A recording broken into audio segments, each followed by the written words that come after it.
hypothyroidism, what happens is their threshold for hyperexcitability of the cells is decreased.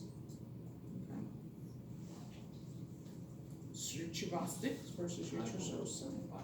Hypoparathyroidism, which is hypocalcemia, okay, not hyper. A lot of people usually think it's going to be hyper, that you get the Trotsky and Triple signs, but no, you get it with hypo because you actually decrease the threshold for hyperexcitability.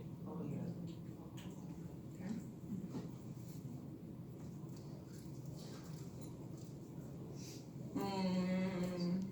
Sure. Remember, it's what it was showing. Which information is most correct regarding hyperthyroidism? Hyperthyroidism is associated with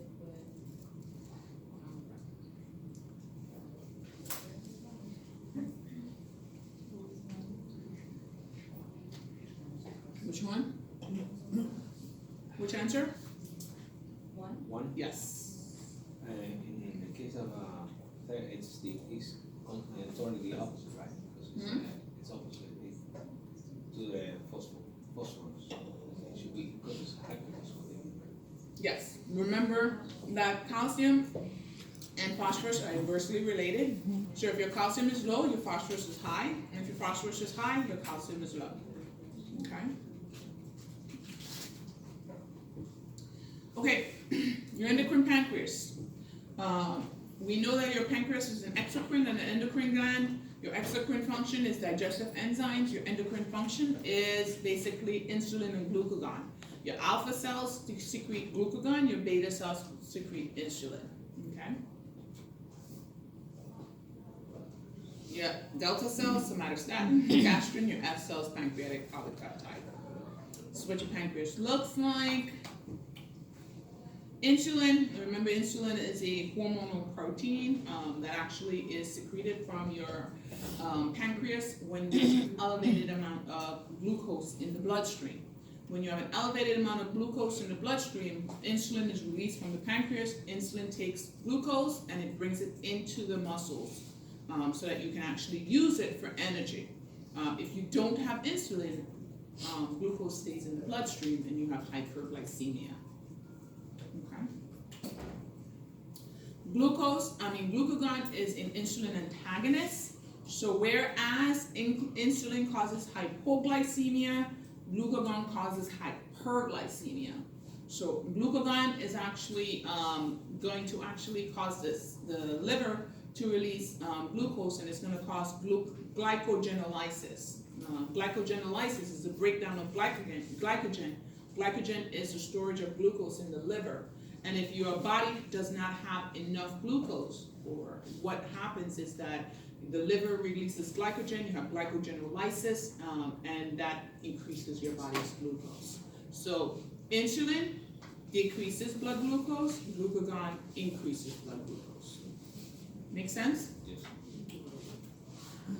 Diabetes mellitus, you can describe it in two ways, and we're not going to belabor this because you treat this every day.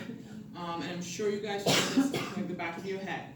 But remember, diabetes is one of two things. Either there's no insulin or there's some kind of insensitivity to insulin. So there's low insulin or insensitivity to insulin.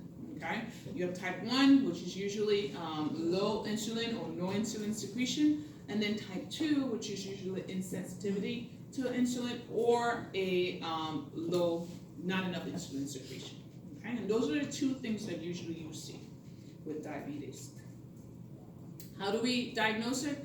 Now the test of choice is the glycolated hemoglobin A1C, and this is basically in the bloodstream. Sugar binds to cells, to red blood cells. What's the life of a red blood cells? 3 months. Okay, that's why we check the hemoglobin A1C, because it tells us the amount of sugar that's in the bloodstream over a 3-month period. Okay, because the cells, when sugar attaches to the cell, glycolated hemoglobin, sugar attaches to the red blood cells, it stays there for the life of the cell. So it tells us over a time of 3 months how much sugar was in the bloodstream. And if it attaches there, that means that the insulin is not bringing it back to. Exactly. If you have a whole lot of glucose in the bloodstream, that means insulin is not picking up glucose and putting it into the muscles like it should. Okay. So what usually happens is the red blood cells has this glycolated or glucose attached to it, and it stays there for the life of the cell. So in 3 months when we check it, if you have a lot of glucose attached to your blood cells, it's gonna show, okay? It's not a spot check like you used to do fasting blood glucose. It's not a spot check. It is telling you over a period of 3 months. Remember, less than 5.7 is normal, 5.7 to 6.4 is pre-diabetic, greater than 6.5 is diabetes. Okay.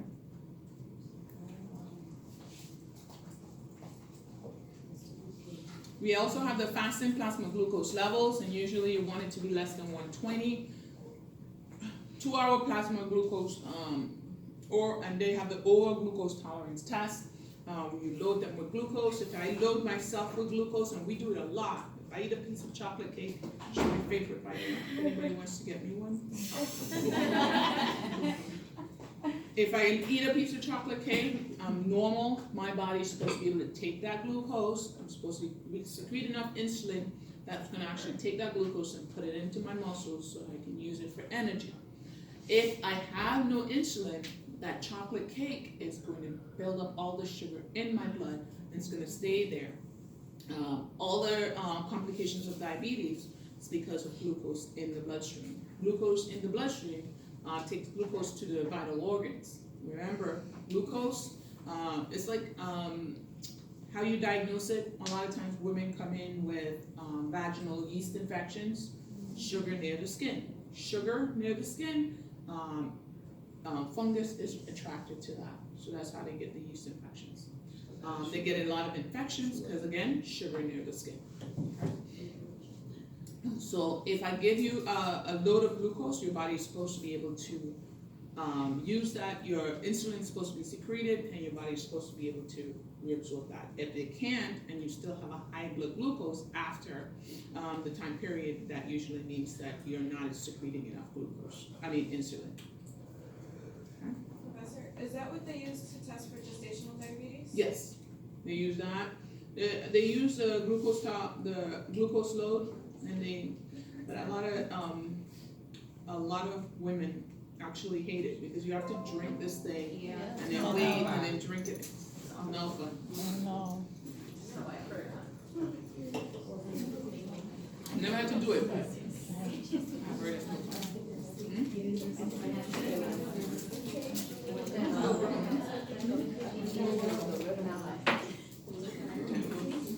So type 1 diabetes, autoimmune versus non-autoimmune. You guys, what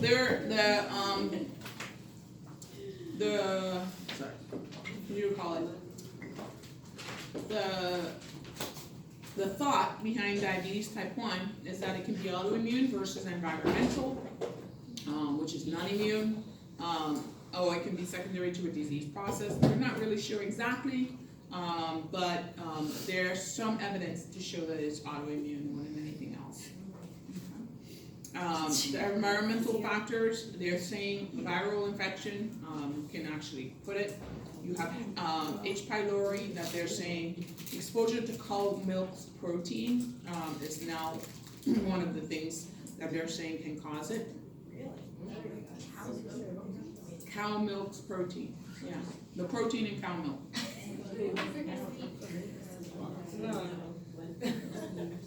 They have a whole lot of evidence that shows it, by the way. There's a whole lot of research studies. It's not like, oh, well, I saw it on Facebook. That's why they recommend 2% whatever, right? Yeah, that's why they tell you not to, huh? They tell you to give your kids 2% after 3 years. No, after 3 years. Yeah, because they need la grasa para They need the brain fat. development. That has a ¿Qué protein. culpa tiene la vaca ahora? They don't need Usted debería. They don't need that. Just give them breast milk. Not for 3 years. I got some people who are 7 years old, the child's sucking. Stop it right now. It's not in the That's a bit much. I'm dead serious. 7 years. Yes. My friend breastfed her daughter until she was almost 5. And she breastfed her son until he was like 6, until she got ready for her daughter. I was like, that's child abuse. That's mother abuse. Oh my God. They have teeth and they're grown children. Why would anybody do that? So like in public, they're like. In public, they're like the kid is walking and running around, and then they come and they open their breast and take their breast out. Oh my God. My friend actually was like, "Oh, but you know, it comforts me." I'm like, Exactly, it's selfish. Like "It's the it's selfish for your own feelings. No, she tells me. She said, "No, it comforts me. I feel comfortable." Let your husband do this. I'm like, Girl. Have you ever been to the school that comforts you? no. I'm like, you know what? Put your kids in their own room and let your husband comfort That's you. what I'm saying. That's what I'm That just don't make no sense to me. To each his own. To each his own, right? Okay. So immunologically mediated destruction of the beta cells. Remember, the beta cells actually secrete insulin. Autoantibodies are produced against the isolate insulin cells. You have hypoglycemia. Remember, glucagon. You have hypoketonemia, especially in type 1 diabetes. You don't really see hypoketonemia in type 2 diabetes, but in type 1 diabetes, You still can see it. you can still see it, but usually don't. You can see it in diabetic ketoacidosis, which we're going to talk about. Remember that we said, well, I said it earlier, the two most osmolar ions are glucose and sodium. Okay? If you have a patient who has a really large glucose load, what usually happens is that the kidneys cannot filter that much sugar. So you start spilling sugar into your urine. That's one sign of diabetes. If someone's spilling sugar into their urine, you should not spill sugar into your urine. You should not have glucosuria. If someone has glucosuria, be wary, the person probably have diabetes. Okay? Does the urine look a certain way, or it's just only tested? It's only tested. Okay? And then what usually happens is, because you have so much glucose loads, you start having polyuria, and because in the kidneys you have all this sugar and it's actually pulling water, because remember it's an osmotic gradient, so it pulls water with it. So you're peeing out all your fluid and you get polydipsia, that's how they get thirsty, and polyuria. So polyuria and polydipsia, and usually this is how you start diagnosing diabetes.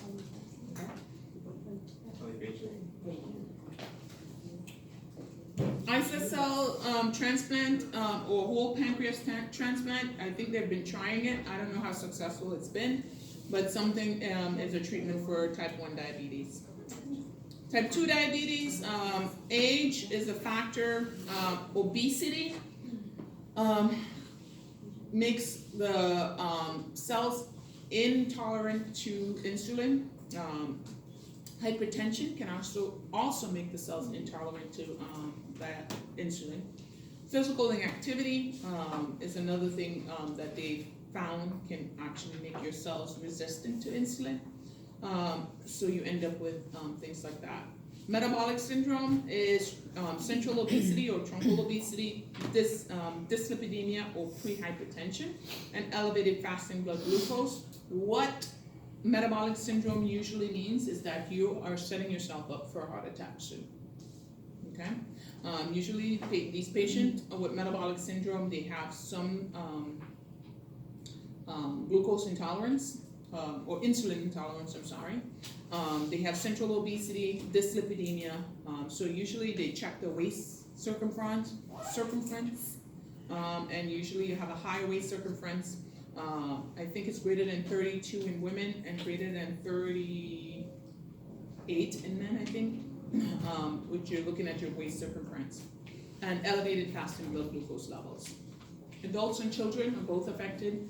In our United States of America, more children are pre-diabetic than we have been in years. Okay. Insulin resistance and decreased insulin secretion by beta cells are major mechanisms of this. Because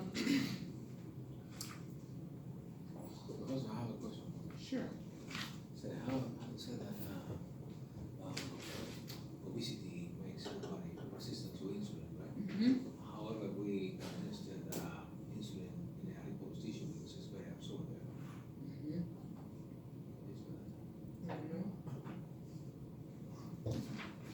It's just a mechanism of, remember, the insulin you're giving them is artificial, okay? And most drugs actually are absorbed better in fat than water. Because it goes into the cell better in fat than in water. So that's the best way I can explain it to you. But why there a correlation between the two? I don't think so. Between the insulin resistance and the absorption of how the drug works, I don't think there's a correlation.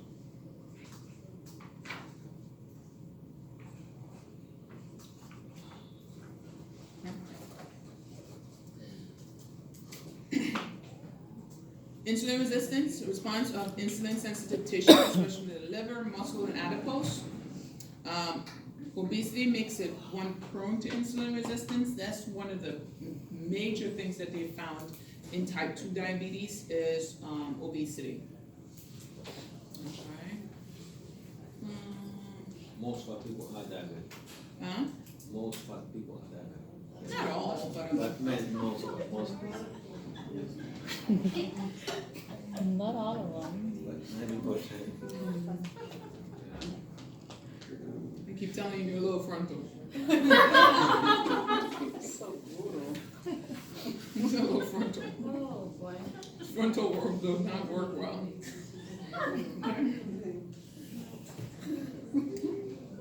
Okay. There is also research that shows that there's a genetic predisposition to diabetes type 2. So we have to look into that too. It can actually decrease beta cell mass and function. And there's a increased insulin resistance with obesity. You guys can go through that.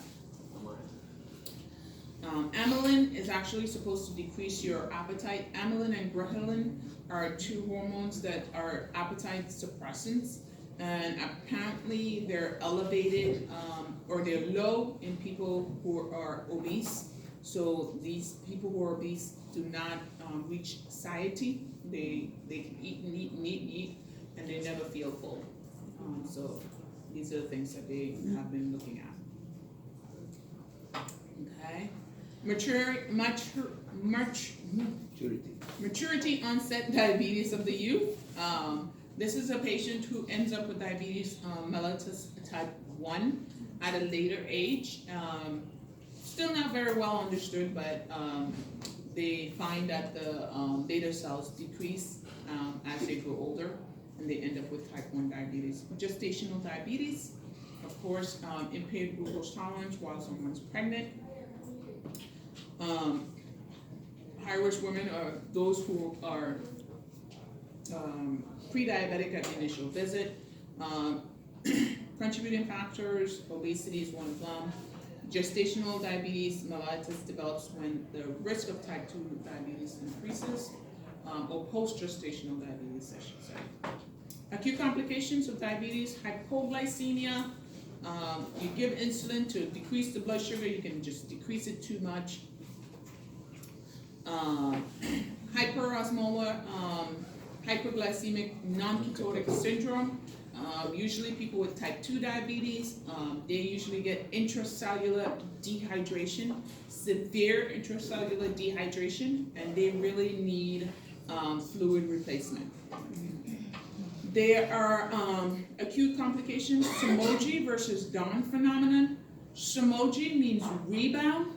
Dawn phenomenon, someone, I remember when I went to my review course, Charles Barkley said the dawn is rising, so I always remember it that way. Sumoji is rebounding, so usually what happens is that person takes their insulin at night, and what happens is their blood sugar drops, and at 3 a.m. it's ridiculously low, and then the body kind of does this reflex thing. So at 8 a.m. it's really high because of the reflex Sumoji effect, okay? So it drops, 3 a.m. it dips really low, and then by 6, 7 a.m. it goes high again because the body does this rebound. The dawn phenomenon, what usually happens, it says the dawn is rising, so as the person goes through the night, the blood sugar goes up, and at 8 a.m. it's severely elevated. So how do you test to see which one it is? Will determine on how you treat the patient. So if you have a patient who takes insulin at 10 p.m. and they end up in the morning with hyperglycemia, you want to know, is it Sumoji or dawn phenomenon? Because if it's dawn phenomenon, you need to increase their night glucose. If it's Sumoji, you probably need to decrease it or give them a snack at night, okay? So how would you know? You will test their blood glucose at 3 a.m. So you go and test their blood glucose at 3 a.m. and their blood glucose is low at 3 a.m., it's Sumoji. If you test their blood glucose and their blood glucose is high at 3 a.m., it's the dawn phenomenon, okay? So just remember it this way, the dawn is rising and Sumoji means rebound, okay? So the dawn phenomenon, it never goes down then? No, it never drops, okay? The dawn is rising, okay? Hypoglycemia, low blood glucose, it can look like a stroke, it can look really horrible in patients. You want to recognize it. Diabetic ketoacidosis, an absolute or relative deficiency in insulin, most common in type 1 diabetes, and usually what happens is your patients start metabolizing their fat and protein, so they end up with the byproduct of fat metabolism, which is ketones. They have ketones in their urine and elevated blood glucose. Their blood glucose, however, can be 250, and they're in ketosis, okay? They get that fruity odor on their breath from metabolic acidosis, okay? They're usually acidotic on your BMP. Your drawn, your CO2 on your BMP will be severely low, and they're usually an anion gap metabolic acidosis. On anion gap metabolic acidosis, you have anions because of the elevated blood glucose and your metabolic acidosis, okay? Polyuria, dehydration, you have Kuznets respirations, that fruity odor on the breath. Serum glucose levels greater than 250, you have a drop in your pH, your serum pH, which is less than 730. Usually you have a drop in your serum pH because you have elevated hydrogen ions in the blood. Remember from your fluid and electrolytes lecture, remember that pH operates in a negative logarithm, meaning that if your hydrogen ions are high, you're acidotic. Your hydrogen ions are low, you're alkalotic. Okay? Total body, not serum potassium depletion. Total body, but not serum potassium depletion. Remember, what happens when you have elevated hydrogen ions? Go into the cell. pH is low. Kick out potassium. And it does what? Kicks out potassium. It kicks out potassium. So you have an exchange. So usually what happens is potassium comes out of the cell, hydrogen ions try to go into the cell because your body's trying to equalize it. Okay? So usually what happens is once you start treating the patient, what usually happens is the potassium goes back into the cell. Okay? So in those patients, you have to be very careful. Okay? You have to be very careful because also remember insulin takes the potassium Into the cell. into the cell. Okay? So insulin takes the potassium into the cell, you're gonna actually have a very low serum potassium when you're done. So if your potassium is low when you're treating your patient, if your potassium is low, you definitely have to replace potassium before you give the insulin. Okay? Because if you don't replace potassium before you give the insulin, you're gonna end up with a severe hypoglycemia. Okay? And you can end up with a patient with arrhythmias. Okay? Hyperglycemia, osmolar non-ketotic state is your HH and K.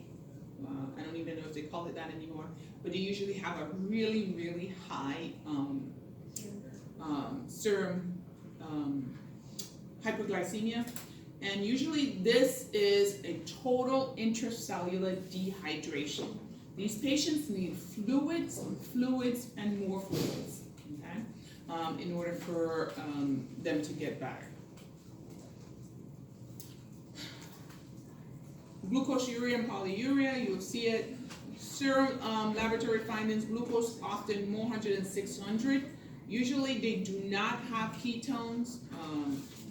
Usually they don't have the metabolic, the anion gap metabolic acidosis because you don't have the ketones. And the ketones is what gives you the anion gap. Comparison of non-ketotic versus diabetic ketoacidosis. Remember, non-ketotic, total cellular and intracellular dehydration. They need fluids. They usually don't have ketones. Your blood glucose is much higher most of the times than the DKA. They don't have Kussmaul's. They don't have ketones in the urines most of the times. Okay. These patients can end up with central nervous system damage, especially if you replace their fluids, you deplete their fluids or replace their fluids too fast, okay? Because remember, if I go from hyperosmolar to hypoosmolar too quick, I'm gonna have a significant fluid shift. Which part of the body is most sensitive to increased fluid shifts? The brain. And you end up with a significant cerebral edema and just crazy. Nicole, that's because you yawned. A person with diabetes arrives at the emergency department after an abrupt decrease in the level of consciousness. The person has tachycardia, diaphoresis, irritability, tremors, and confusion. The nurse suspects the patient has hypoglycemia. Hypoglycemia. All the symptoms are there. Somoji versus Dawn. Remember we talked about this, okay? How do you treat Somoji? You're gonna Give give them a snack or decrease the night insulin dose. How do you keep Dawn? You're gonna increase the night insulin dose. Also, it's not, Say that again? no, for the Somoji, I thought like the treatment would be both. You decrease the night insulin and then you leave a snack for them, but you said it's either or. You can do either or, depends. You just have to gauge it for the patient. Sometimes you can get away with giving them a snack, but then you give them a snack and they may still have the issue. Sometimes you just have to decrease it. Okay. Remember your micro versus macrovascular disease. Macro means the bigger vessels, so heart disease, stroke would be macro. Micro would be your diabetic retinopathy. Those would be diabetic nephropathy. Those would be your microvascular. Complications of hyperglycemia are endless. Look at this chart. So much. All of it. Your microvascular disease, again, we talked about thickening of the capillary basement membrane, endothelial cell hyperplasia. You're very prone to thrombosis. That's how they end up with a thrombosis in their retinal vessels. They end up with diabetic retinopathy, blindness. Hyperglycemia must be present with these patients with microvascular disease. they can end up with hypoxia and ischemia due to thrombosis. Okay. Talked about that. Diabetic nephropathy, progressive changes in the glomerular basement membrane, destruction of the glomerular basement membrane. Then you end up with microalbuminemia or protein in your urine because the basement membrane can't filter proteins anymore, which ends up with the patient with spilling protein in the urine. Treatment, how do you prevent microalbuminemia or how do you prevent diabetic retinopathy? You put them on ACE inhibitors.